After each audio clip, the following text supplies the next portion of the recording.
सुबह का समय था। शहर की सड़कों पर रोज की तरह भीड़ भाड़ शुरू हो चुकी थी। लोग जल्दी जल्दी अपने काम पर जाने की तैयारी में थे। उसी शहर के बीचों बीच एक बड़ी और आलीशान ऑफिस बिल्डिंग खड़ी थी। कांच की चमकती दीवारें, साफ सुथरा फर्श और हर जगह भागते दौड़ते कर्मचारी उस जगह की रौनक बढ़ा रहे थे। उसी ऑफिस में एक साधारण सा लड़का काम करता था, शिवम। शिवम का पद बहुत छोटा था। वो ऑफिस में चपरासी का काम करता था।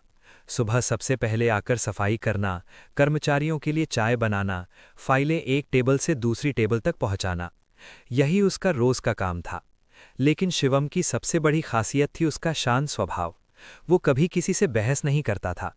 कोई उसे डांट देता तो वो बस चुपचाप जी कहकर अपना काम करने लगता। असल में उसकी जिंदगी आसान नहीं थी। उसके पिता का कई साल पहले देहांत हो चुका था। घर पर उसकी बूढ़ी और बीमार माँ थी जिनका इलाज चल रहा था। साथ ही उसकी छोटी बहन भी पढ़ाई कर रही थी। पूरे घर की जिम्मेदारी शिवम के कंधों पर थी। उसकी छोटी सी तनख्वाह से ही घर चलता था, इसलिए वो अपनी नौकरी को बहुत ईमानदारी से करता था।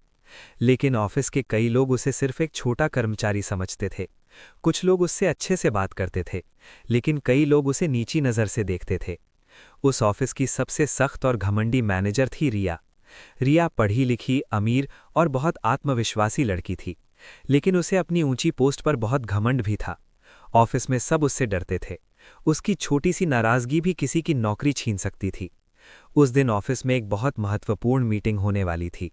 कंपनी के मालिक भी आने वाले थे, इसलिए सब लोग बहुत तनाव में थे। हर कर्मचारी अपने अपने काम में लगा हुआ था। शिवम भी जल्दी जल्दी कॉन्फ्रेंस रूम के लिए चाय तैयार कर रहा था। उसने ट्रे में कप सजाए और सावधानी से उन्हें लेकर मीटिंग रूम की तरफ चल पड़ा। लेकिन किस्मत को शायद कुछ और ही मंजूर था। जैसे ही वो कॉन्फ्रेंस रूम के दरवाजे के पास पहुंचा, अचानक उसका पैर फिसल गया। अगले ही पल ट्रे उसके हाथ से छूट गई और गरम चाय फर्श पर फैल गई। कमरे में बैठे सभी लोग एकदम चौंक गए। रिया ने जैसे ही ये देखा, उसका चेहरा गुस्से से लाल हो गया। वो तेज कदमों से शिवम के पास आई और जोर से चिल्लाई, तुमसे एक छोटा सा काम भी ठीक से नहीं होता? शिवम घबरा गया। उसने तुरंत झुककर फर्श साफ करना शुरू कर दिया और धीमी आवाज में बोला, माफ कीजिए मैम, गलती हो गई। लेकिन रिया का गुस्सा शांत नहीं हुआ। वो और जोर से बोली, पता है आज कितनी बड़ी मीटिंग है और तुम यहां गंदगी फैला रहे हो? कमरे में बैठे बाकी कर्मचारी चुपचाप ये सब देख रहे थे। रिया ने तिरस्कार भरी नजरों से शिवम को देखते हुए कहा, तुम जैसे लोग ऑफिस की इज्जत खराब करते हो। अगर काम नहीं आता तो यहां नौकरी करने की जरूरत नहीं है। ये सुनकर शिवम का दिल टूट गया। उसकी आंखों में आंसू आ गए, लेकिन उसने उन्हें गिरने नहीं दिया। वो चुपचाप फर्श साफ करता रहा। उस पल पूरे ऑफिस में मौजूद किसी भी व्यक्ति को यह अंदाजा नहीं था कि जिस लड़के को वे आज इतना छोटा समझ रहे हैं, वही लड़का बहुत जल्द ऐसा काम करने वाला है जो सबकी सोच बदल देगा। और आने वाले कुछ दिन उसकी जिंदगी की दिशा हमेशा के लिए बदल देने वाले थे। उस दिन ऑफिस में हुए अपमान के बाद शिवम का दिल बहुत भारी हो गया था। पूरे दिन वो चुपचाप अपना काम करता रहा, किसी से कुछ नहीं कहा। लेकिन उसके मन में बार बार वही शब्द गूंज रहे थे जो रिया ने सबके सामने कहे थे। शाम होते होते ऑफिस धीरे धीरे खाली होने लगा। एक एक करके सभी कर्मचारी अपने घर जा रहे थे, लेकिन शिवम अभी भी काम में लगा हुआ था। उसने पूरे ऑफिस की सफाई की, कुर्सियां ठीक से लगाईं और टेबल पर बिखरी फाइलों को सही जगह पर रख दिया। करीब रात के 9 बज चुके थे। अब पूरा ऑफिस लगभग खाली हो गया था। शिवम ने अपनी पुरानी जैकेट उठाई और धीरे धीरे बाहर निकल आया। बाहर ठंडी हवा चल रही थी और हल्की बारिश भी शुरू हो चुकी थी। सड़क पर रोशनी तो थी, लेकिन रात का सन्नाटा साफ महसूस हो रहा था। शिवम ने अपनी पुरानी साइकिल उठाई और घर की तरफ चल पड़ा।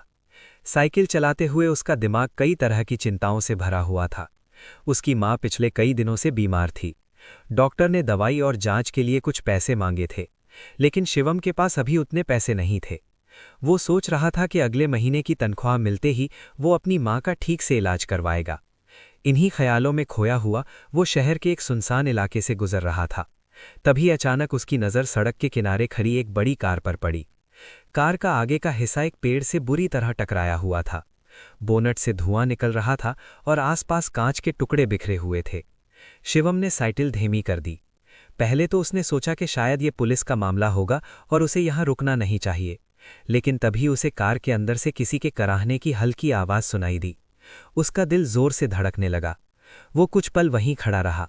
उसके मन में डर और दुविधा दोनों थे। एक आवाज़ कह रही थी कि जल्दी से यहाँ से निकल जाओ, कहीं कोई मुसीबत ना हो जाए। लेकिन दूसरी आवाज़ कह रही थी कि अगर अंदर कोई जिंदा है तो उसे मदद की ज़रूरत है। आखिरकार इंसानियत जीत गई। शिवम तुरंत साइकिल से उतरा और कार की तरफ दौड़ पड़ा। उसने मोबाइल की टॉर्च जलाकर कार के अंदर झांका। ड्राइविंग सीट पर एक बुजुर्ग आदमी बुरी तरह घायल अवस्था में पड़े थे। उनके सिर से खून बह रहा था और वे मुश्किल से सांस ले पा रहे थे। ये देखकर शिवम घबरा गया। उसने तुरंत कार का दरवाज़ा खोलने की कोशिश की, लेकिन दरवाज़ा अंदर से लॉक था। समय बहुत कम था। शिवम ने सड़क से एक बड़ा पत्थर उठाया और पूरी ताकत से कार का शीशा तोड़ दिया। कांच टूटने की तेज आवाज़ रात के सन्नाटे में गूंज उठी। उसने जल्दी से दरवाज़ा खोला और अंदर बैठे उस आदमी को संभालने लगा। वो आदमी बहुत कमज़ोर हो चुके थे और होश में भी नहीं थे। शिवम समझ गया कि अगर उन्हें जल्दी अस्पताल नहीं पहुंचाया गया तो उनकी जान जा सकती है। उसने बिना समय गंवाए उन्हें धीरे धीरे कार से बाहर निकाला। वो भारी थे, लेकिन उस समय शिवम ने अपनी पूरी ताकत लगा दी। उसने उन्हें अपने कंधे पर उठाया और सड़क की तरफ चल पड़ा। बारिश तेज हो चुकी थी। कपड़े पूरी तरह भीग चुके थे, लेकिन शिवम को उसकी परवाह नहीं थी। वो बस एक ही बात सोच रहा था कि किसी भी तरह इन्हें अस्पताल पहुंचाना है। करीब 2 किलोमीटर दूर एक छोटा सा अस्पताल था। शिवम धीरे धीरे लड़खड़ाते कदमों से उस घायल आदमी को सहारा देते हुए वहां तक पहुंचा। अस्पताल के दरवाजे पर पहुंचते ही वो जोर जोर से मदद के लिए चिल्लाने लगा। कुछ ही देर में वार्ड बॉय और डॉक्टर बाहर दौड़ते हुए आए और उस आदमी को स्ट्रेचर पर अंदर ले गए। शिवम वहीं फर्श पर बैठ गया। उसकी सांस तेज चल रही थी और शरीर पूरी तरह थक चुका था। लेकिन उसे अभी तक ये नहीं पता था कि जिस इंसान की जान बचाने के लिए उसने अपनी पूरी ताकत लगा दी है, वही इंसान कुछ दिनों बाद उसकी जिंदगी को पूरी तरह बदलने वाला है।